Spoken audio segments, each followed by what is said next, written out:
Harom narsaga ko'p qarashlik, o'zi bittasi ham bo'lmar edi.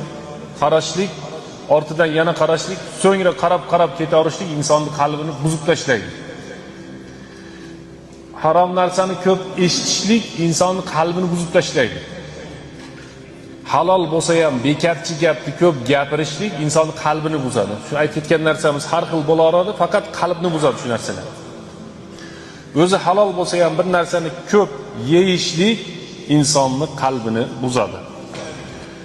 Musulmon odamni iymoni ihdinas sirotal mustaqim deb biz har kuni mustaqim bo'lmaydi, to'g'ri bo'lmaydi hatta yastaqima lisanuhu. Musulmon odamni iymoni to'g'ri bo'lmaydi, qalbi to'g'ri bo'lmaguncha. Musulmon odamni qalbi to'g'ri bo'lmaydi, tili to'g'ri bo'lmaguncha. Tili buzuq odamni qalbi buzuq. Teskarisi ham to'g'ri. Qalbi buzuq odamni tili buzuq. Insonni kimligini aytib turadigan, nimaligini belgilab turadigan tili.